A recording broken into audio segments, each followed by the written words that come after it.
it's not like Bill Mollison made up some principles and said, "Hey, this if we follow these principles, it'll we can create things that'll work." All he did was identify those things that do work.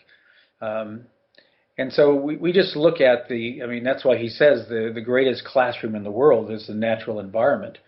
You destroy the natural environment, and we're destroying our ability to understand how things work on this planet.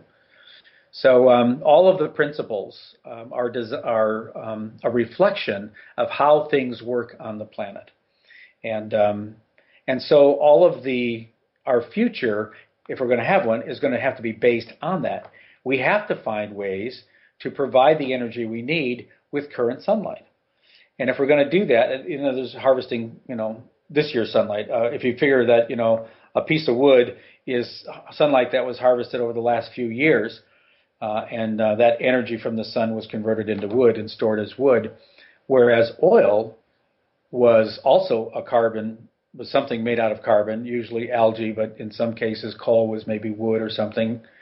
But this is sunlight that was preserved, the energy of sunlight that was preserved millions and millions of years ago. But we need to figure out a way to use current sunlight, the numbers are staggering when you consider. Can we do it? Is it possible? Solar panels are kind of puny. A plant only harvests less than 1% of the actual energy that's interacting with it or reflecting on it. But it works all the time, every day, and it has a lot of other plants around it. It's an incredibly efficient machine, a tree and plants. So when you consider that the amount of sunlight that intersects the Earth in one day, just one day, it's more energy than all the oil that ever existed on our planet. Well, we can look at the sun and say, okay, we can power the future, but we have to use sunlight. We can't be using carbon-based fuels and dumping the CO2 into the atmosphere.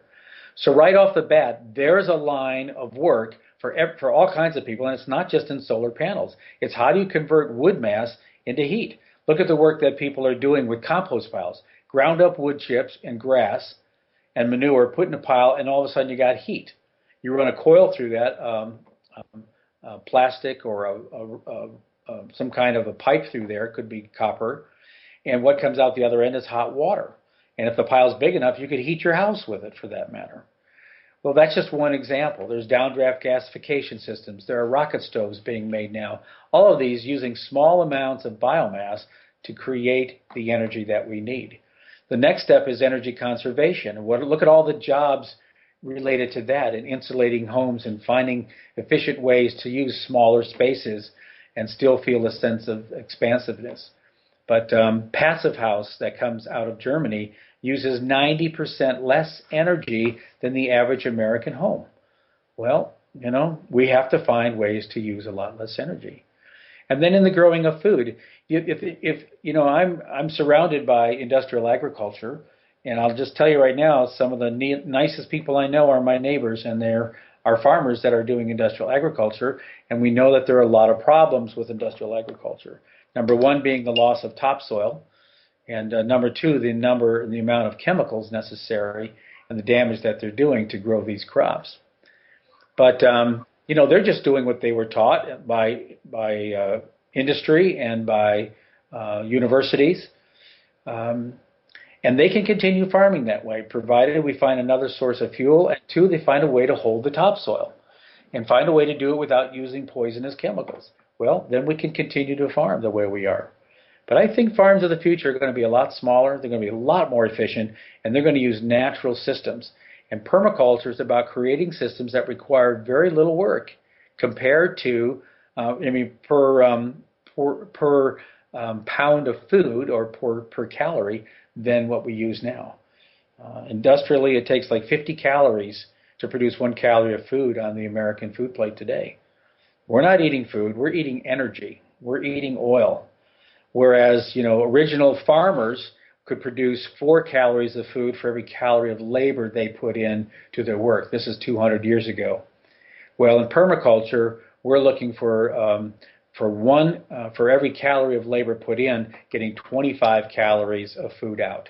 That's the goal in a permaculture design system. That's by way as an arbitrary number, but based on what we've seen in food forests and other kinds of intensive gardens where they really know how to use the soil efficiently and how to pack a lot of food in, it seems very reasonable that we can get, 25, even 50 calories of food out for every calorie of energy we put into the system. That's the future. That's the direction we're going. So all of these areas are areas that are prime. And look at the whole building industry. That's one of the reasons we're going to Cal Earth. Can you imagine just building a house from the soil beneath your feet, wherever you are on the planet? That's what they're specializing in there, is how do you take the soil beneath your feet and build a beautiful home? And they have figured it out. And it's possible, and it's very energy efficient and very inexpensive. And if you have community, you can build houses without a mortgage for everybody in your community. But it means rethinking the way we're doing things. It means making different choices.